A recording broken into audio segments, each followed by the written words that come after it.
Hello, good morning. Uh, Today we are going to study the topic role of polyploidy in evolution.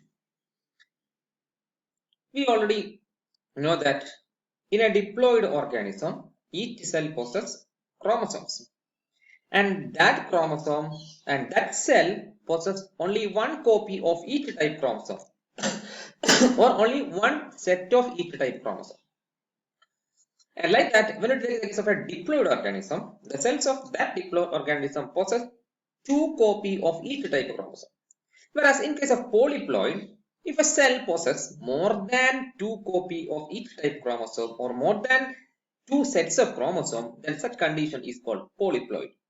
So let us try to understand what are the major types of polyploid found in living organisms. So when we go through the types of polyploid, we can see that one type is called autopolyploid and second type is called allopolyploid. And third type is called segmental allopolyploids. So let us try to understand the basic difference between these three. So when we take the case of autopolyploid, in case of autopolyploid, it carry more than two copy of each type chromosome, more than two copy of each type chromosome, and that copy, those copy with that copy, the genomes or that copy are identical because they are formed by the duplication of genome. They are formed by the duplication of their genome. So, for example, when we take the case of a diploid species, it possesses two sets of chromosome, two sets of genome. Suppose if you imagine that two set is a capital A, capital A. So if it becomes triploid, auto-polyploid or auto-triploid, it became capital A and capital A. So we can see that all the genomes, first genome is A and first genome on chromosome is A, second genome on chromosome A, third genome is also A. So all are identical. Here, this is a triploid. All the in that triploid organism and that or in that triploid cell, you can see capital A, capital A, capital A. So here all the three genes are identical. So such kind of autopolyploid, such kind of polyploid is called autopolyploid. So in simple term, autopolyploid possess more than two copy of each chromosome and they are identical. So if they are tetraploid, then they are capital A, capital A, capital A, capital A. So so in case of autotetraploid, four chromosome. Each cell possesses each cell possesses four chromosome, four copy of four sets of chromosome. So on first chromosome, we can see capital A gene. Second chromosome, we can see capital A. Third chromosome, capital A. And fourth chromosome also possesses capital A. So all are identical. Such kind of polyploid are called autopolyploid. So when we take the case of allopolyploid, like all other polyploids, such kind of cell also possesses more than two copy of each type chromosome. But when we take the case of allopolyploid, they are not identical. Suppose when we take the case of an autotriploid, it possesses capital A, and small a, or small a, capital A, small a. So they are not identical, but they are existing in the form of a polyploid, but all the genome are not identical. So that is the case of allopolyploid. So in case of allopolyploid, it contains two or more distinct genome and can arise via hybridization to different species concomitant with genome doubling. For example, when in the case of two plant species, Raphanus sativus and Brassica oleracea, you can see Raphanus sativus, its 2N chromosome number is 18 and chromosome number is 9. So gamete is 9. Like that Brassica oleracea, 2N chromosome number is equal to 18 and chromosome number is equal to 8. So during gamete formation, haploid gamete possesses 9 chromosomes in each plant, Raphanus and Brassica. So during gamete formation or zygote formation, during after fertilization, we can see male and female gametes united together and form 18 chromosomes. So 9 from one parent and 9 from second parent. So 18 chromosomes. So this is diploid. So during the zygote formation, that zygote is 2n, that is 18. The cells of each, the chromosome, the chromosome within the zygote are diploid. So each chromosome possesses 2 copies. But after zygote formation, just prior to embryo formation, so that undergo doubling of chromosome undergo doubles and form 36. So during 36 stage condition, we can say that it is a tetraploid. It is a tetraploid. But that tetraploid, in when we take the case of that tetraploid embryo, the 4 chromosome, each 4 chromosome within the tetraploid are not identical, because 2 copy coming from one parent and 2 copy coming from second parent. So that is why they are not identical. So that is why we can say that in case of allopolyploidy, all the 4 chromosomes are not, or all the chromosomes are not identical. Third one is called segmental allopolyploid. That is, segmental allopolyploid carry more than 2 partially differentiated genomes. So that is an intermediate condition between autopolyploidy and allopolyploid. So when we move into the major routes of polyploid formation, how these polyploid are formed in living organism or living cells. So we can say that normally a diploid organism produces male and female gametes. That male and female gametes are haploid in nature. So diploid cell produces haploid male and female gamete due to the meiosis or reduction division. Whereas in some cases, the diploid organism produces gamete without meiotic division. So during that condition, the gamete become diploid, or in some cases, during the gamete formation, meiosis happens. But during that meiotic process, chromosome will not segregate.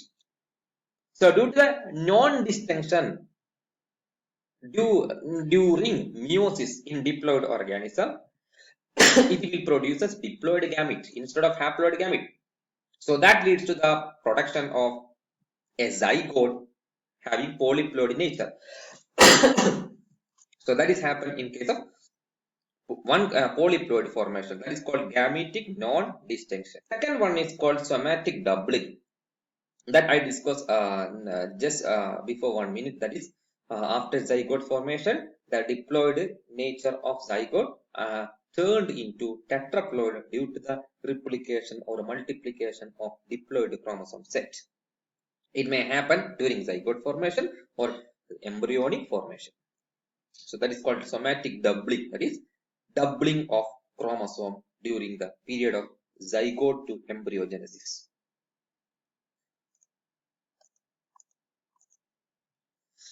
Next, let us try to understand what is the relevance of polyploidy in evolution. How this polyploidy help in the evolution of new species. We know that speciation is of mainly 2 types: continuous speciation, instantaneous speciation, etc. So in case of polyploid evolution, it happened very fastly, because I already told you that the main route of polyploidy formation, it may be either the non-distinction of chromosome during the meiosis of gamete formation. So നമ്മൾ മനസ്സിലാക്കേണ്ടത് polyploidy formation എന്ന് പറഞ്ഞാൽ normally mutation വഴി ഉണ്ടാകുന്ന gradual changes അല്ല. For example, ഒരു diploid ഓർഗാനിസത്തിൽ gamete ഉണ്ടാകുമ്പോൾ അതിൽ റിഡക്ഷൻ ഡിവിഷന്റെ സമയത്ത്, മിയോസിസിന്റെ സമയത്ത് ക്രോമസോം സെഗ്രിഗേറ്റ് ചെയ്യാതെ വന്നപ്പോൾ ഉണ്ടായ ഗാമീറ്റ്, മെയിൽ ഗാമീറ്റ് ഡിപ്ലോയിഡ് ആയി. പക്ഷെ ഫീമെയിൽ ഗാമീറ്റ് ഹാപ്ലോയിഡ് എന്നായിരുന്നു, പക്ഷെ അത് ഫ്യൂസ് ചെയ്തും കിട്ടിയ എന്താ, ട്രിപ്ലോയിഡാ. ഇനി അങ്ങനത്തെ ട്രിപ്ലോയിഡ് വേറെ ഒരു ഹാപ്ലോയിഡ്, വേറെ മെയിൽ ഗാമീറ്റുമായി ഫ്യൂസ് ചെയ്യുമ്പോൾ ടെട്രപ്ലോയിഡ് ആയി മാറി.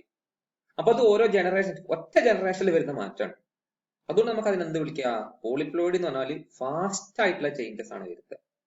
ഒരു പാരന്റ് ഉണ്ടാവുന്ന അടുത്ത ജനറേഷനിൽ തന്നെ ആ ചേഞ്ച് കാണാൻ പറ്റും. പക്ഷെ സാധാരണ മ്യൂട്ടേഷൻ ഒക്കെ മൈന്യൂട്ടായ ചേഞ്ചസുകളൊക്കെ ധാരാളം ജനറേഷൻ കഴിഞ്ഞാലേ നമുക്ക് കാണാൻ പറ്റും. പക്ഷെ പോളിപ്ലോയിഡ് എന്ന് പറഞ്ഞാൽ ഇൻസ്റ്റന്റ് സ്പീസിയേഷൻ എക്സാമ്പിൾ ആണ്. കണ്ടോ, അടുത്ത ജനറേഷനിൽ തന്നെ അത് നമുക്ക് പ്രകടമാകാൻ പറ്റും.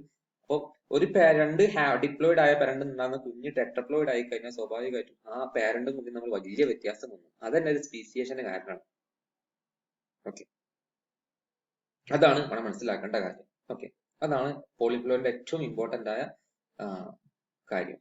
ഓക്കെ, അതാണ് ഇവിടെ ഞാൻ എഴുതി വെച്ചത്. ഓക്കെ, ഇനി നമുക്ക് മനസ്സിലാക്കേണ്ട ഇങ്ങനെയുള്ള പോളിപ്ലോയിഡ് എവല്യൂഷന് പ്രധാനമായ ഒരു കാരണമായി പറയാറുണ്ട്.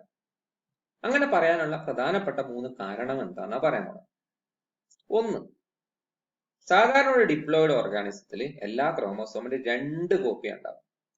ആ 2 കോപ്പിയിൽ ഒന്നിന് എന്തെങ്കിലും ജനറ്റിക് ഡിഫക്റ്റ് വന്നാലും രണ്ടാമത്തത് എന്ത് ചെയ്യും, അതിനെ മാസ്ക് ചെയ്യും, ഡോമിനൻസ് റെസസീവ്. എന്നാൽ പോളിപ്ലോയിഡ് ആകുമ്പോഴോ ആ മാസ്ക് ചെയ്യാനുള്ള സാധ്യത വീണ്ടും കൂടും. ഇപ്പൊ 3-4 ക്രോമോസോം കോപ്പികളിൽ 3 ഡാമേജ് വന്നാലും സാരമില്ല, 4ാമത്തെ നോർമൽ ഉണ്ടായാൽ മതി. കേട്ടോ, അപ്പൊ increase number of അലീൽ of a given gene in a polyploid should allow the masking of harmful gene. അതിന്റെ മ്യൂട്ടേഷൻ ഒന്നും വല്ലാതെ എഫക്റ്റ് ചെയ്യൂല എന്നർത്ഥം. ഹാംഫുൾ മ്യൂട്ടേഷൻ ഒക്കെ 3-4 ക്രോമസോം കോപ്പിയുള്ള ഒരു ഓർഗാനിസത്തിൽ മ്യൂട്ടേഷൻ ഒന്നും വല്ലാതെ ബാധിക്കൂല. ഹാംഫുൾ മ്യൂട്ടേഷൻ, റെസസീവ് ആയ മ്യൂട്ടേഷൻ ആയ സൈലന്റ് ആയി കിടക്കും. അപ്പൊ അതൊരു ബെനിഫിറ്റ് ആണ്. അപ്പൊ അതിന്റെ ഫിറ്റ്നസ് അതുകൊണ്ട് നഷ്ടപ്പെടൂല എന്നർത്ഥം. ഹാപ്ലോയിഡ് ഓർഗാനിസത്തിലേക്കാണ് മ്യൂട്ടേഷൻ വന്ന പെട്ടെന്ന് തന്നെ ഫിറ്റ്നസ് നഷ്ടപ്പെടുന്നതിന് സർവൈവ് ചെയ്യാൻ കഴിയില്ല. ഡിപ്ലോയിഡ് ഓർഗാനിസത്തിലെ ഹാപ്ലോയിഡിനേക്കാൾ ബെനിഫിറ്റ് ആണ്. ഇപ്പൊ ടെട്രപ്ലോയിഡ് ആകുമ്പോൾ കൂടുതൽ ഫിറ്റ്നസിനുള്ള സാധ്യത, മ്യൂട്ടേഷൻ മൂലമുണ്ടാകുന്ന ഹാർംഫുൾ എഫക്ട് തടയാൻ അതുവഴി ഇതിന്റെ ഫിറ്റ്നസ് മെയിൻറ്റെയിൻ ചെയ്യാൻ പറ്റും എന്നാണ് ഇതിന്റെ ഒരു അഡ്വാൻറ്റേജ്. ഓക്കെ, അപ്പൊ അങ്ങനെ ഫിറ്റ്നസ് മെയിൻറ്റെയിൻ ചെയ്യാൻ സ്വാഭാവികമായിട്ടും അതെന്ത് ചെയ്യാം, ഒരു റെസിസ്റ്റന്റ് ആണ്. അപ്പൊ അങ്ങനെ അതൊരു സ്പീഷീസ് ആയി മാറും. രണ്ടാമത്തെ അഡ്വാൻറ്റേജ് ആയി പറയുന്നത്, അത് പ്രധാനമായും പറയുന്നത് അലോപോളിപ്ലോയിഡ് ആണ്. രണ്ടാമത്തെ അഡ്വാൻറ്റേജ് ആയി പറയുന്നത്, പോളിപ്ലോയിഡുകളിൽ തന്നെ സെയിം രണ്ടിലധികം ക്രോമസോം കോപ്പി ഉണ്ടല്ലോ, അതിൽ തന്നെ എല്ലാ ക്രോമസോം കോപ്പി ഒരേപോലെ അല്ലാത്ത പോളിപ്ലോയിഡ് അഥവാ അലോപോളിപ്ലോയിഡോ അല്ലെങ്കിൽ ഹെട്രോസൈഗസ് ആയ ഓട്ടോപോളിപ്ലോയിഡ്, അതിനാണ് അലോപോളിപ്ലോയിഡ് എന്ന് പറയാം. അതിന്റെ പ്രത്യേകത, അവിടെ ഹൈബ്രിഡ് വിഗർ അഥവാ ഹെട്രോസിസ് ഉണ്ടാവും. 2 പാരന്റിൽ നിന്നുണ്ടാകുന്ന കുഞ്ഞ് 2 പാരന്റിനേക്കാൾ ബെറ്റർ ആയ ക്യാരക്ടർ, റെസിസ്റ്റന്റ് കപ്പാസിറ്റി, അങ്ങനത്തെ എന്തെങ്കിലും നല്ല ക്വാളിറ്റി ക്യാരക്ടർ കാണിക്കും. അതിനെ നമ്മൾ ഹൈബ്രിഡ് വിഗർ അഥവാ ഹെട്രോസിസ് എന്ന് പറയാം. അപ്പൊ അതിനുള്ള സാധ്യത കൂടുതലാണ് ഇങ്ങനത്തെ അലോപോളിപ്ലോയിഡ് ആകുമ്പോൾ, ക്രോമസോമിന്റെ കോപ്പി കൂടുതൽ ഉണ്ടാകുമ്പോൾ. ഓക്കെ, 3, ചില കേസിൽ ക്രോമസോം, ഇപ്പൊ നമ്മൾ നേരത്തെ പറഞ്ഞു പോളിപ്ലോയിഡ് ഉണ്ടാകുന്ന കണ്ടീഷൻ അല്ലെ, ചില സമയത്ത് സൈഗോട്ട് ഡിപ്ലോയിഡ് ആയിരിക്കും. ആ സൈഗോട്ടിൽ ഡിപ്ലോയിഡ് ആയ സാധാരണ ഡിപ്ലോയിഡ് ഓർഗാനിസം 2 ഡിപ്ലോയിഡ് പാരന്റ് ആണ്. ആ 2 പാരന്റും മിയോസിസിൽ ഹാപ്ലോയിഡ് ആയ ഗാമീറ്റ് ഉണ്ടാക്കി. ആ ഗാമീറ്റ് ഫ്യൂസ് ചെയ്ത് ഡിപ്ലോയിഡ് ഓർഗാനിസം ഉണ്ടാക്കി. ആ ഡിപ്ലോയിഡ് ഓർഗാനിസം പിന്നെ സൈഗോട്ട് ആയതിനു ശേഷം ഭ്രൂണമാകുമ്പോൾ എംബ്രിയോജനസിന്റെ സമയത്ത് അതിന്റെ ഡിപ്ലോയിഡ് ആയ ക്രോമസോം ഡ്യൂപ്ലിക്കേറ്റ് ചെയ്ത് ടെട്രപ്ലോയിഡ് ആയി. അങ്ങനെ പോളിപ്ലോയിഡ് ആകുമ്പോൾ, അങ്ങനെയുള്ള പോളിപ്ലോയിഡുകളിൽ എല്ലാ ക്രോമസോമും 4 ക്രോമസോം, ഇപ്പൊ ടെട്രപ്ലോയിഡിൽ 4 ക്രോമസോമും ഒരുപോലെയാണെങ്കിലും ചില സാഹചര്യങ്ങളിൽ 4 ക്രോമസോമിൽ ചെറിയ ചേഞ്ചസ് ഉണ്ടാവും, ചെറിയ മൈന്യൂട്ട് ചേഞ്ചസ് ഉണ്ടാവും. ആ മൈന്യൂട്ട് ചേഞ്ചസ് എന്ത് ചെയ്യും, അതിന് പുതിയ സ്പീഷീസ് ആക്കാൻ ഹെൽപ്പ് ചെയ്യും. അങ്ങനെയും ഒരു സ്പീസിയേഷന് കാരണമാകുന്നുണ്ട് എന്ത്, പോളിപ്ലോയിഡ്. ഓക്കെ, അപ്പൊ അങ്ങനെയും പോളിപ്ലോയിഡ് ഇവല്യൂഷന് ഹെൽപ്പ് ചെയ്യുന്നുണ്ട്. അപ്പൊ ഫിറ്റ്നസ് വഴി അല്ലെ, ഫിറ്റ്നസ് ഇംപ്രൂവ് ചെയ്തിട്ട് ഹെൽപ്പ് ചെയ്യുന്നുണ്ട്. ചെറിയ ചേഞ്ചസ് ഉണ്ടാക്കി പുതിയ സ്പീഷീസ് ആക്കാനൊക്കെ ഹെൽപ്പ് ചെയ്യുന്നുണ്ട്. ഓക്കെ, ഇനി നമ്മൾ പറയാൻ പോകുന്നത് എക്സാമ്പിൾസ് ആണ്. പോളിപ്ലോയിഡ് നല്ല പോലെ മനസ്സിലാക്കാൻ സഹായിക്കുന്ന എക്സാമ്പിൾസ് ആണ് നമ്മൾ പറയാൻ പോകുന്നത്. അപ്പൊ ഇവിടെ നമ്മൾ ഒന്നാമത്തെ എക്സാമ്പിൾ ആയിട്ട് നമ്മൾ പറയാൻ പോകുന്നത് ട്രിറ്റിക്കം. ഒന്നാമത്തെ മെയില് ട്രിറ്റിക്കം സ്പീഷീസ് ആണ്. രണ്ടാമത്തെ ഫീമെയില് ഏജിലോപ്സ് എന്ന് പറയുന്ന സ്പീഷീസ് ആണ്. രണ്ടിന്റെയും ക്രോമസോം നമ്പർ അവിടെ കൊടുത്തത് 2x = 14, 2x = 14. ഇനി അതിന്റെ താഴെ തന്നെ വേറെ സ്പീഷീസ് കണ്ടോ, അതിന്റെ താഴെ തന്നെ അതിനെ റെസിപ്രോക്കൽ ആക്കി ചെയ്തതാണ്. കണ്ടോ, ഫീമെയില് ഏജിലോപ്സും മെയില് ട്രിറ്റിക്കും ആക്കി ചെയ്തു. എന്നിട്ട് അതിന് നമ്മൾ ക്രോസ് ചെയ്ത് കാണിക്കാനാണ് ഇവിടെ പോകുന്നത്. ഓക്കെ, അപ്പൊ ക്രോസ് കണ്ടാൽ നമുക്ക് മനസ്സിലാവും. ഓക്കെ, അപ്പൊ നമുക്ക് ആ ക്രോസിലേക്ക് പോകാം. ഓക്കെ, അപ്പം ഇവിടെ ഫീമെയിൽ ആയിട്ടുള്ള ഏജ് ലോബ്സ് അതിന്റെ 2x is equal to 14 ആണ്. ഇനി മെയിൽ ആയിട്ടുള്ള ട്രിറ്റിക്കം എടുത്താൽ അതിൻ്റെത് 2x is equal to 14 ആണ്. അവിടുത്തെ ജീനോടൈപ്പ് ക്യാപിറ്റൽ ഫീമെയിലിന്റെ genotype capital A capital A എന്നാണ്, മറ്റേ ജീനോടൈപ്പ് ക്യാപിറ്റൽ ബി എന്നാണ്. അപ്പൊ ഡിപ്ലോയിഡ് ആണ് ഓർഗാനിസം. ഹൈബ്രിഡൈസേഷൻ നടക്കുമ്പോൾ മെയിൽ ഗാമീറ്റ് ഉണ്ടായി. ആ മെയിൽ ഗാമീറ്റിൽ ഹാപ്ലോയിഡ് ആയ മെയിൽ ഗാമീറ്റ് ആണ്, അതിൽ ക്യാപിറ്റൽ എ ആണ് മെയിൽ ഗാമീറ്റ്, ഫീമെയിൽ ഗാമീറ്റ്. ഇനി ട്രിറ്റിക്കം അതില് ഫീമെയിൽ ഗാമീറ്റ് മെയിൽ ഗാമീറ്റ് ഉണ്ടായപ്പോ അവിടെ അതിന്റെ ഗാമീറ്റ് ചെയ്തപ്പോ ക്യാപിറ്റൽ ബി ആണ്. ഒന്നുകൂടെ പറയാണ്, ഫീമെയിൽ ആയിട്ടുള്ള ഏജ് ലോബ്സ് ഫീമെയിൽ ഗാമീറ്റ് ഉണ്ടാക്കി, അതിലെ ഗാമീറ്റ് ഹാപ്ലോയിഡ് ആണ്, കാരണം എൻ എന്ന് പറയുന്ന ഗാമീറ്റ് ആണ്, എൻ ആണ്, ഹാപ്ലോയിഡ് ആണ്. ആ ഗാമീറ്റ് അതിന്റെ അകത്ത് എന്താ ഉണ്ടാവുക, ക്യാപിറ്റൽ എ ഉണ്ടാവും, ഒരു കോപ്പി. ഇനി ട്രിറ്റിക് എന്ന് പറഞ്ഞ മെയിൽ എടുത്താലോ, അതിലെ മെയിൽ ഗാമീറ്റ് എടുത്താൽ അതില് ക്യാപിറ്റൽ ബി എന്ന് പറഞ്ഞ ക്രോമോസോമിൽ ഒരു കോപ്പി ഉണ്ടാവുള്ളൂ. അപ്പൊ ഒറ്റ കോപ്പി ഉള്ളൂ, ഹാപ്ലോയിഡ് ആണ്. അങ്ങനത്തെ രണ്ട് ഹാപ്ലോയിഡ് ക്യാപിറ്റൽ എയും ക്യാപിറ്റൽ ബിയും ഉള്ള ഗാമീറ്റുകൾ ഫ്യൂസ് ചെയ്തപ്പോ എ ബി എന്ന് പറഞ്ഞ സൈഗോട്ട് കിട്ടി.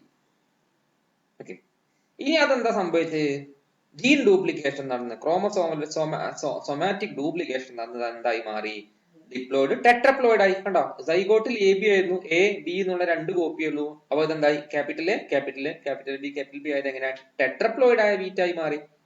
അതിനാണ് നമ്മൾ ജീൻ ഡ്യൂപ്ലിക്കേഷൻ. ഇത് ഏതാണ്, ഓട്ടോ പോളിപ്ലോയിഡ് അല്ല, അലോ പോളിപ്ലോയിഡ്. കാരണം ഈ 4 സെറ്റ് ഉണ്ട് അല്ലെ, ക്രോമസോം 4 കോപ്പി ഉണ്ട്. ആ 4 കോപ്പിയിൽ 2 എണ്ണം ഒരുപോലെയും 2 എണ്ണം ഒരുപോലെ. അപ്പൊ 4 കോപ്പിയിൽ എല്ലാം ഒരേപോലെ ആണെങ്കിലാണ് ഓട്ടോ പോളിപ്ലോയിഡ് എന്ന് പറയാം, ഇത് അലോ പോളിപ്ലോയിഡ്. അപ്പൊ ഇവിടെ ഒറ്റയടിക്കണ്ടോ, ഒരു ജനറേഷൻ ഒരു ഡിപ്ലോയിഡ് ആയ ഫീമെയിൽ ആയ ഏജ് ലോബ്സും മെയിൽ ആയ ട്രിറ്റിക്കും ഡിപ്ലോയിഡ്, അതിൽ നിന്ന് പെട്ടെന്നാണ് ഒരു സ്പീഷീസ് ഇവോൾവ് ചെയ്ത് അടുത്ത ജനറേഷനിൽ തന്നെ. അതിനാർക്ക് മാത്രമേ കഴിയുള്ളൂ, പോളിപ്ലോയിഡിക്ക് മാത്രമേ കഴിയുള്ളൂ. അതാണ് ഇവിടെ എവല്യൂഷന്റെ റോള് അല്ലെങ്കിൽ സിഗ്നിഫിക്കൻസ്. ഇനി അങ്ങനെയുള്ള ടെട്രപ്ലോയിഡ് ആയ wheat, capital A capital B 4 copy ഉണ്ട്. അവിടെ വീറ്റ് കണ്ടോ, ആ വീറ്റ് ടെട്രപ്ലോയിഡ് ആണ്. അതെന്ത് ചെയ്യൂ, ഏജ് ലോബ്സ് സ്പീഷീസ് മാറി, ഏജ് ലോബ്സ് സ്കൊറാസ എന്ന് പറഞ്ഞ സ്പീഷീസുമായിട്ട് മീറ്റ് ചെയ്തു, അത് ഡിപ്ലോയിഡ് ആണ്. എന്നാൽ നമുക്കിപ്പോ കിട്ടിയതോ ടെട്രപ്ലോയിഡ് ആണ്. ആ ഡിപ്ലോയിഡുമായി ക്രോസ് ചെയ്തപ്പോ ഈ ടെട്രപ്ലോയിഡ് എന്തുണ്ടാക്കി, ഈ ടെട്രപ്ലോയിഡ് നോക്കിയാൽ ടെട്രപ്ലോയിഡ് ഡിപ്ലോയിഡ് അല്ലെ, 4n ആണ് ടെട്രപ്ലോയിഡ്. അതെന്തായി, ഡിപ്ലോയിഡ് ആയ ഗാമീറ്റ് ഉണ്ടാക്കി, എ ബി എന്നുള്ള ഗാമീറ്റ് ഉണ്ടാക്കി ഇവിടെ താഴെ അല്ലെ. ഏജ് ലോബ്സ് സ്കൊറാസ അത് ഹാപ്ലോയിഡ് ആയ ഗാമീറ്റ് ഉണ്ടാക്കി, ക്യാപിറ്റൽ ഡി മാത്രമുള്ളത്. അപ്പൊ അത് ഫ്യൂസ് ചെയ്ത് നമുക്ക് എന്താ കിട്ടുക, എ ബി ഡി എന്നുള്ള സൈഗോഡ് കിട്ടി. ഇപ്പൊ ഇവിടെ ക്രോമസോമിന്റെ കോപ്പി സെല്ലിന്റെ അകത്ത് 3 കോപ്പിയാണ്, 3 കണ്ടോ, 3 കോപ്പി. ഇനി അവിടെ ഡബ്ലിംഗ് നടക്കുമ്പോഴോ അതെന്തായി, ഹെക്സപ്ലോയിഡ് ആയി, 6 കോപ്പി ആയി മാറി, capital A capital B capital D കണ്ടോ. ഓക്കെ അല്ലേ, അപ്പൊ അതിന്റെ പേരുണ്ടോ, അപ്പൊ സ്പീഷീസ് മാറി. അപ്പൊ പെട്ടെന്ന് സ്പീഷീസ് മാറും. ഇപ്പൊ ഓരോ ഒറ്റ ജനറേഷൻ കഴിയുമ്പോൾ തന്നെ സ്പീഷീസ് മാറും. പോളിപ്ലോയിഡ് എന്ന് പറയുന്ന പ്രോസസ്സ് സെല്ലുകളിലും പ്ലാന്റുകളിലൊക്കെ ഇൻഡ്യൂസ് ചെയ്യുമ്പോൾ നമുക്ക് ആർട്ടിഫിഷ്യൽ ഇങ്ങനെ പോളിപ്ലോയിഡ് ഒക്കെ ഇൻഡ്യൂസ് ചെയ്യാൻ പറ്റും, പല മെത്തേഡ്സുകളും ഉണ്ട്. ഓക്കെ, അതാണ് ഇവിടെ സംഭവിച്ചത്. അതാണ് ഇവിടെ വീറ്റിന്റെ എവല്യൂഷൻ ആണ് ഇവിടെ ഇങ്ങനെ പറഞ്ഞത്. കണ്ടോ, ആദ്യം ഡിപ്ലോയിഡ് ആയിരുന്നു, അത് ഫ്യൂസ് ചെയ്ത് ടെട്രപ്ലോയിഡ് ആയി, ടെട്രപ്ലോയിഡ് പിന്നെ ഡിപ്ലോയിഡുമായി ക്രോസ് ചെയ്തപ്പോൾ ഹെക്സപ്ലോയിഡ് കിട്ടി. ഇനി കോട്ടൺ, ഇതേപോലെ കോട്ടന്റെ എക്സാമ്പിൾ പറഞ്ഞതാണ്. കണ്ടോ, ഗോസിപ്പിയം ഹെർബേഷ്യം 2n is equal to 26 ആണ്, ഡിപ്ലോയിഡ് ആണ്, ക്യാപിറ്റൽ എ. ഗോസിപ്പിയം റൈമോണ്ടി കണ്ടോ, അത് 2n is equal to 26 ആണ്, അത് ക്യാപിറ്റൽ ബി. നോർമലി മെയിൽ ഗാമീറ്റും ഫീമെയിൽ ഗാമീറ്റും ഉണ്ടായി, ക്യാപിറ്റൽ എ ക്യാപിറ്റൽ ബി എന്നുള്ള 2 ഗാമീറ്റ് ഉണ്ടായി, ഫ്യൂസ് ചെയ്തപ്പോൾ എ ബി ആയി. കണ്ടോ, 2n is equal to 26. പക്ഷെ സൈഗോട്ട് ആയതിനു ശേഷം അതെന്ത് ഡബ്ലിംഗ് കണ്ടോ, ക്രോമസോം ഡബ്ലിംഗ് നടന്നപ്പോൾ അതെന്തായി മാറി, ടെട്രപ്ലോയിഡ് ആയി മാറി. കണ്ടോ, അപ്പൊ എത്ര 52 കോപ്പി. അപ്പൊ പെട്ടെന്ന് അടുത്ത ജനറേഷനിൽ പുതിയ സ്പീഷീസ് ഉണ്ടായി. കണ്ടോ, അതാണ് ഇവിടെ നടക്കുന്നത്. അപ്പൊ നമുക്ക് ഇങ്ങനെ ആർട്ടിഫിഷ്യലി പോളിപ്ലോയിഡുകൾ ഉണ്ടാക്കാം. പോളിപ്ലോയിഡിന് ധാരാളം അഡ്വാൻറ്റേജ് ഉണ്ട്. പ്രധാനപ്പെട്ട അഡ്വാൻറ്റേജ് ഞാൻ നേരത്തെ ഒന്നെണ്ണം പറഞ്ഞു. ഓക്കെ, ഇത്രയും കാര്യങ്ങളാണ് നമ്മൾ പറയാനുള്ളത് അല്ലെ. ഇനി ഇതേപോലെ നമ്മൾ പറയുന്നത് ടൊബാക്കോന്റെ കേസിലാണ്. ടൊബാക്കോ കൊണ്ട് നിക്കോട്ടിയാന സിൽവസ്ട്രിസും നിക്കോട്ടിയാന ടൊമെന്റോസ എന്ന് പറഞ്ഞ സ്പീഷീസ് ഉണ്ട്. രണ്ടും ഡിപ്ലോയിഡ് ആണ്, 24 ക്രോമസോം ആണ്. അതിൽ മെയിൽ ഗാമീറ്റ്, ഇതില് ഗാമീറ്റ് ഉണ്ടായി ഫ്യൂസ് ചെയ്തപ്പോൾ ഹാപ്ലോയിഡ് ആയ ഗാമീറ്റ് ആണ്.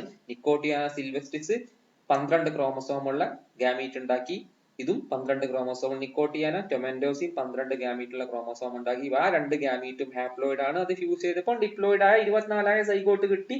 പക്ഷെ ഭ്രൂണമാകുന്ന സമയത്ത് ക്രോമസോം ഡബ്ലിംഗ് നടന്നിട്ട് 48 ആയി മാറി. അങ്ങനെ കിട്ടിയതാണ് നിക്കോട്ടിയാന ടൊബാക്കോ. കണ്ടോ, അത് ടെട്രപ്ലോയിഡ് ആണ്. Okay, clear. ഇനി അങ്ങനത്തെ നിക്കോട്ടിയാന ടൊബാക്കോ 48 ആണ്. നിക്കോട്ടിയാന ഗ്ലൂട്ടിനോസയുമായി ക്രോസ് ചെയ്ത് അത് 24 ആണ്. അപ്പൊ ഇതിൽ 12 ഗാമീറ്റ് ഉണ്ടാവൂലേ? ഇപ്പുറത്താണെങ്കിലോ 24 ക്രോമസോം ഉള്ള ഗാമീറ്റ് ആണ്. ഇപ്പുറം 48ന്റെ നേരെ പകുതി 24 ഗാമീറ്റ് ഉണ്ടാകും. ഇവിടെ 24 നേരെ പകുതി 12 ഗാമീറ്റ് ഉണ്ടാകും. അത് രണ്ടും കൂടി ഫ്യൂസ് ചെയ്താലോ 36 ക്രോമസോമിലുള്ള പ്രോജനി കിട്ടി. ഇനി അതിൽ ക്രോമസോം ഡബ്ലിംഗ് നടന്നാലോ അത് 72 ആയി മാറും. അങ്ങനെ കിട്ടിയതാണ് നിക്കോട്ടിയാന ഡിഗ്ലൂട്ട. കണ്ടോ, അപ്പൊ നമുക്ക് അങ്ങനെ പുതിയ സ്പീഷീസുകൾ ഇവോൾവ് ചെയ്യിപ്പിക്കാൻ പറ്റും. ഓരോരോ സ്പീഷീസിനും ഓരോരോ അഡ്വാൻറ്റേജ് ഉണ്ടാവും. അതാണ് പോളിപ്ലോയിഡ് എവല്യൂഷന് കാരണമാകും. ആ എവല്യൂഷൻ നമ്മുടെ ഇൻസ്റ്റന്റേനിയസ് എവല്യൂഷൻ ആണ്, ഫാസ്റ്റ് എവല്യൂഷന് കാരണമാകുന്ന ഒരു പ്രോസസ് ആണ് പോളിപ്ലോയിഡ്. ഓക്കെ.